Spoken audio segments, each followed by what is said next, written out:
क्या एक बेटी की जान की कीमत आज भी एक गाड़ी, कुछ लाख रुपए और स्टेटस से कम है?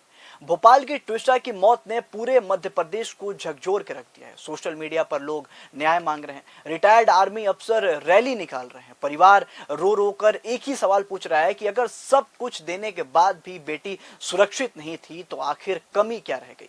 ससुराल पक्ष कह रहा है कि ट्विशा नशा करती थी, लेकिन मायके वालों का आरोप है कि शादी में स्कॉर्पियो दी गई थी, फिर भी फॉर्च्यूनर की मांग की जा रही थी। परिवार का कहना है कि शादी के कुछ समय बाद से ही उसे दहेज के लिए परेशान किया जाने लगा, मारपीट होती थी, मानसिक दबाव बनाया जाता था और अब वही बेटी इस दुनिया में नहीं है। लेकिन सबसे डराने वाली बात यह है कि ट्विशा अकेली नहीं है। ग्वालियर में पलक, राजगढ़ में भावना और ऐसे ही ना जाने देश की कितनी बेटियां जो शादी के बाद धीरे धीरे प्रताड़ना नाम की जेल में ढकेल दी जाती हैं।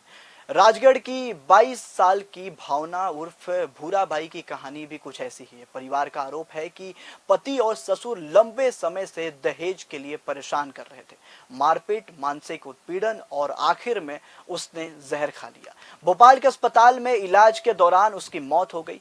अब सवाल यह है कि क्या ये सिर्फ अलग अलग घटनाएं हैं या फिर ये एक बड़ा सामाजिक संकट बन चुका है। अगर एनसीआरबी यानी कि नेशनल क्राइम रिकॉर्ड्स ब्यूरो की 2024 की रिपोर्ट देखें तो तस्वीर और ज्यादा डरावनी दिखाई देती है। मध्य प्रदेश में महिलाओं के खिलाफ 32,832 मामले दर्ज हुए, यानी कि हर दिन औसतन 90 से ज्यादा महिलाएं किसी न किसी अपराध का शिकार हुई।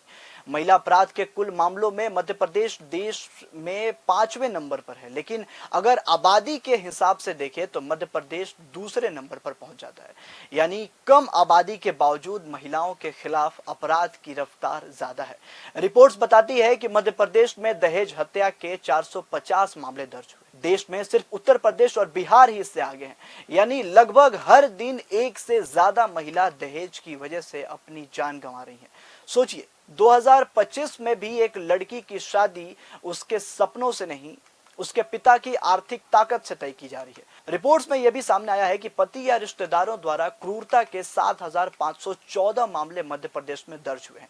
ये सिर्फ नंबर नहीं है, इसके पीछे हजारों महिलाएं हैं जो रोज मानसिक प्रताड़ना, गाली, मारपीट और दबाव झेल रही हैं। एनसीआरबी रिपोर्ट्स के मुताबिक आत्महत्या के लिए उकसाने के 210 मामले भी दर्ज हुए, यानी कि कई महिलाएं ऐसी स्थिति में पहुंच गई जहां उन्हें जीने से ज्यादा आसान मौत लगने लगी। और सबसे हैरानी की बात यह है कि अब सिर्फ अरेंज मैरिज नहीं, लव मैरिज में भी दहेज प्रताड़ना के मामले बढ़ रहे हैं। कानूनी विशेषज्ञों का कहना है कि डिवोर्स के करीब 35% मामले में दहेज प्रताड़ना की धाराएं लग रही हैं। यानी समस्या सिर्फ परंपरा ही नहीं, सोच की है। अब जरा पूरे देश की तस्वीरें भी देख लीजिए। राजस्थान महिला अपराध में सबसे ऊपर है, उसके बाद मध्य प्रदेश का नंबर आता है, महाराष्ट्र, पश्चिम बंगाल और यूपी भी इस सूची में ऊपर है।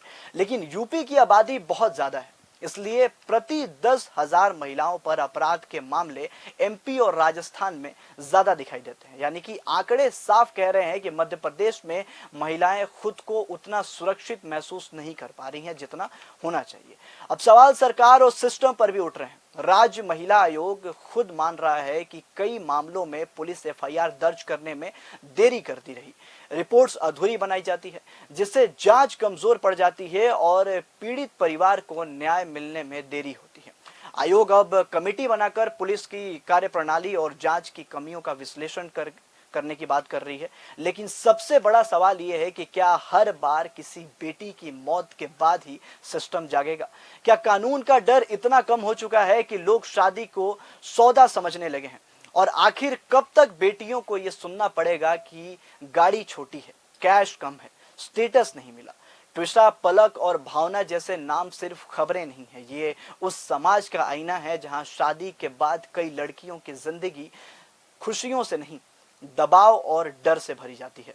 जरूरत सिर्फ सख्त कानून की नहीं बल्कि समाज की सोच बदलने की है, क्योंकि जिस दिन बेटियों को बोझ नहीं बराबरी समझा जाएगा, उस दिन शायद दहेज के लिए कोई बेटी अपनी जान नहीं गंवाएगी।